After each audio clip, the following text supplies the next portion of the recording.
Welcome to another edition of NFL DFS picks for week number 1 through monkeyknifefight.com, brought to you by Fantasy Focused. I'm Derek Tate alongside Ryan Levy as we break down the game. Well, we get to see the 2019 league MVP in action as the Baltimore Ravens take on the Cleveland Browns. So, Mr. Levy, we saw Lamar Jackson set the league on fire last year. But one of the teams that he struggled against way back at the beginning of the season, back in 2019, was against the Cleveland Browns. And the Browns have a bunch of changes.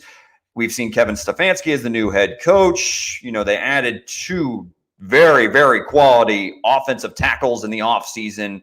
How do we see this one playing out through monkeyknifefight.com? And, of course, tell everybody if this is your first time joining us here for the Monkey Knife Fight DFS picks, you need to create yourself an account, right, Lee? Yes, create yourself an account, use code FOCUSED, or follow the link in the description of this video and get yourself a 100% match bonus.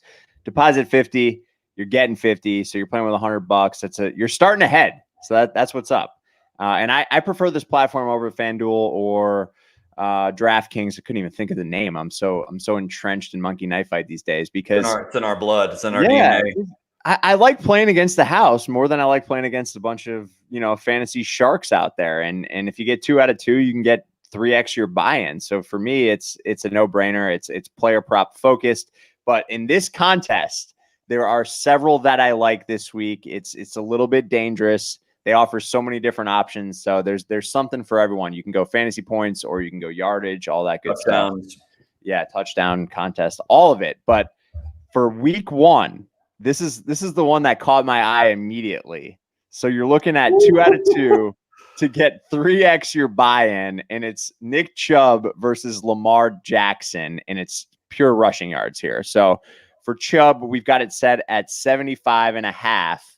For me, I know the Ravens defense is no joke, but I love me some Chubb, and I think the workload's going to be there. So I'm going to take more than 75.5. What do you think?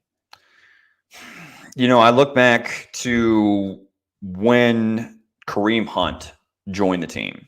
Mm-hmm. And, still Nick Chubb against weak defensive units up front. Chubb was still dominant. If you think of Miami last year, Cincinnati, Arizona, he rushed for 100 yards in every single one of those games. And even dropped 92 on Pittsburgh and Buffalo, both quality defensive units. And you add Kevin Stefanski, head coach that, ran the offense through Dalvin Cook last year. And you also are talking about the fact that they drafted Jedrick Wills and they added Jack Conklin in free agency.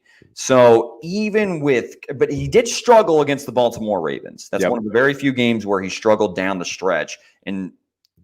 But they added Calais Campbell, who is actually one of the better defensive linemen against opposing rush offenses and is just capable of shedding blocks, it seems like, and holding his ground and causing all kinds of issues in the running game.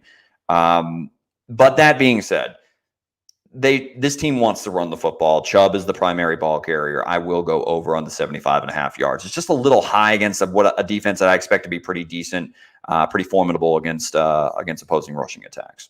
Right. So I believe it was early in the season he struggled, right? And then he had a big game down the stretch, if I remember correctly. I wouldn't say that he struggled. Again, I just ripped off 3 or 4 games where he rushed for over 100 yards when Chubb was, when Kareem Hunt was around. And we're not talking about PPR. These are just straight rushing yards, straight product. That's what he's going to bring to the table. It does make me a little, uncertain because they signed Kareem Hunt to an extension.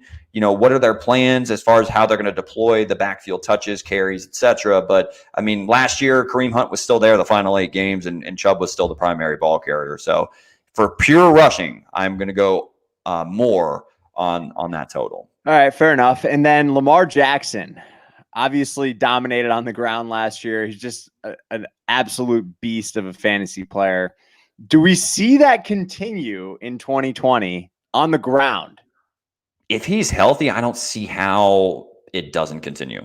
And in particular for this more or less at 61.5 rushing yards. So, just to go off the top of my head, there's only 3 games, where he played last year of the 15 that he rushed for fewer than 60 yards.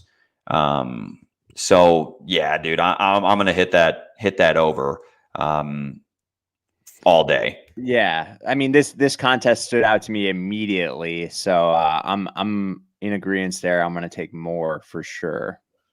Let's take a look at some of these other ones. I want to get your opinion on. This one's fantasy points. I'm gonna get away from that one, but what do you think about this? I found this one to be interesting. It's Odell Beckham versus Mark Andrews, and we're going receptions for Odell at 4.5 and 55.5 receiving yards for Mark Andrews. I'm taking the more on the 55.5 receiving yards for Mark Andrews. I'm not sure that I see he's going to be a matchup problem against the Browns linebackers all day, every day. So I think that Andrews healthy heading into week 1. He's the primary receiving option in that offense. Yeah, give me the more on Mark Andrews.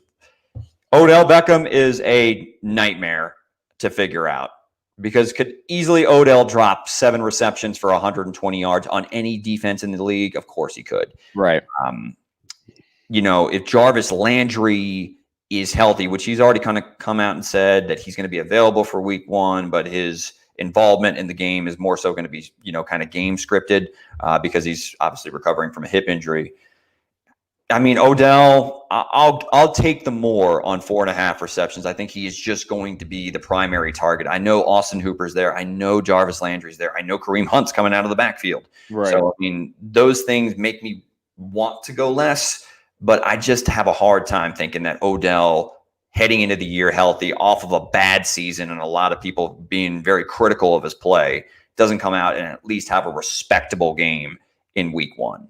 Yeah, I'm with you on that. I'm going to lean more as well. I mean, I'm pretty big on the Browns, and I've kept my mouth shut on them this offseason because, frankly, they burned me. So they took a big steaming shit last year on expectation.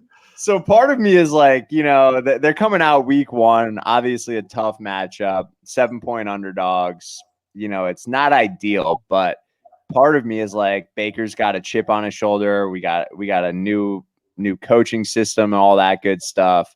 So from a fantasy perspective, I think there's plenty of value to be had on Sunday in this matchup with the Browns and the Ravens. But I still think that the Ravens win this game. I could see Cleveland covering the 7 points, though.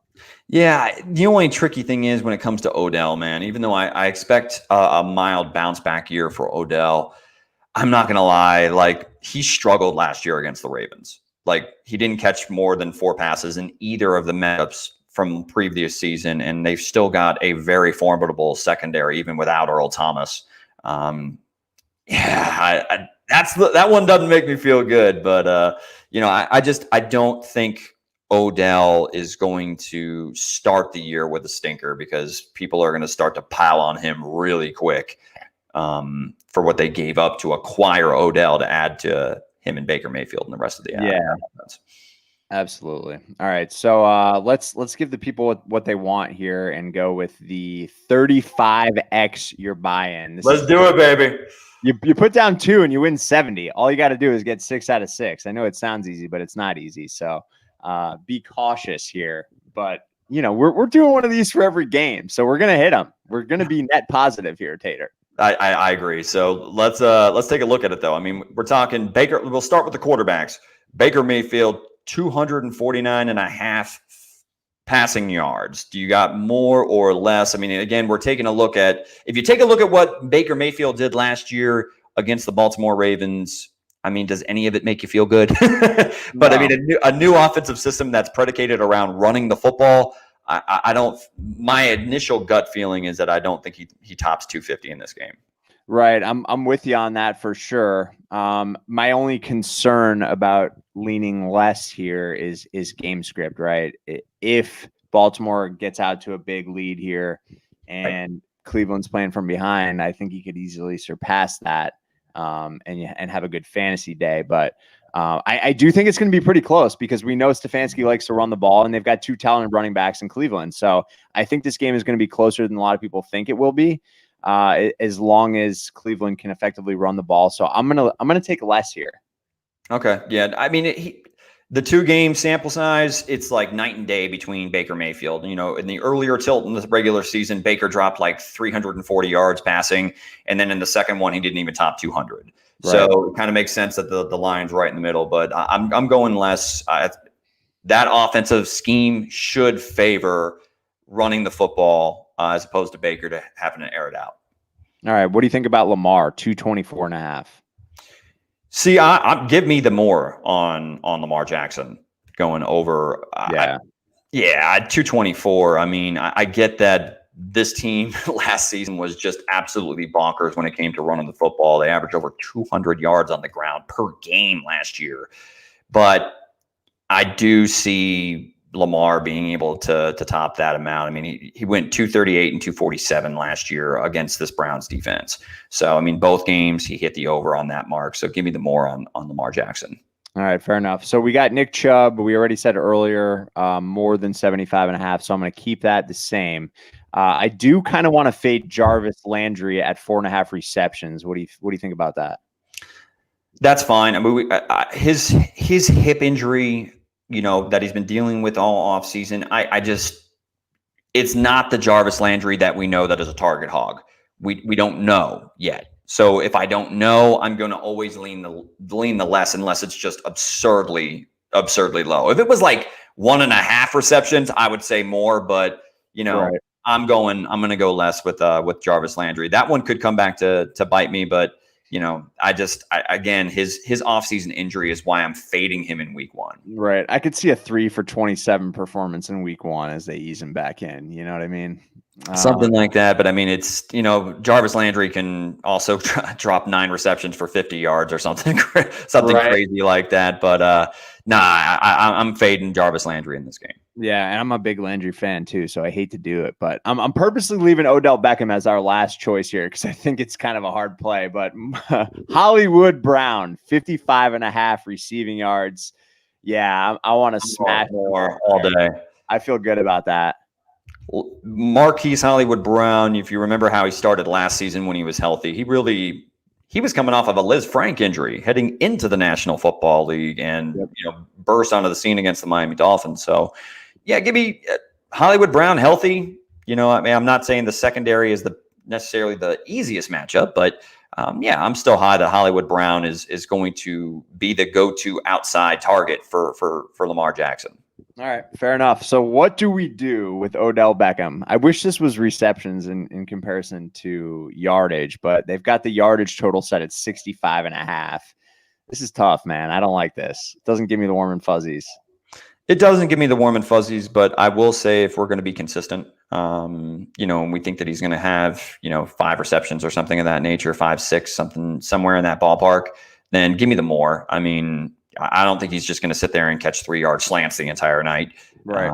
So yeah, give me Odell to look like the Odell and hopefully have a statement game, because if he doesn't, then it's just going to be a forecast for the rest of the year where he's, you know, potentially on his way out if he does not improve his play markedly.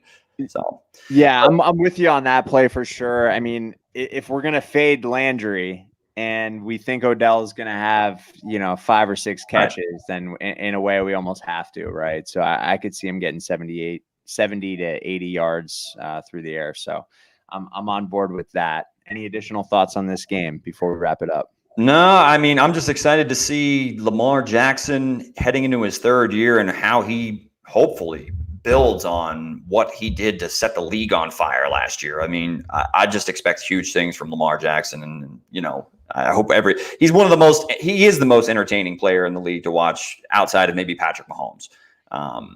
It's going to be fun. It feels like Christmas Eve, dude. I know. It's definitely, man. I'm already like, you know, going to have trouble sleeping tonight. So much NFL football to look forward to.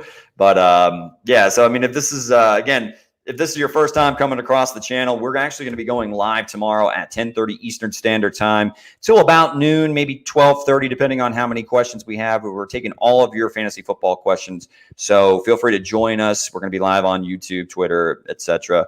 So if you haven't yet done so, go ahead and subscribe to the YouTube channel just to make sure you don't miss any of the fantasy football content that we're going to be pumping out for the 2020 NFL season. And one last reminder, if this is your first time coming across or heard of monkeyknifefight.com, go to their website, create an account, and when you make your first deposit, use the promo code FOCUS. Any deposit of $50 or more, they will match it up to $50 to get you started for the 2020 season. So until next time, everybody, later, says the Tater. See ya.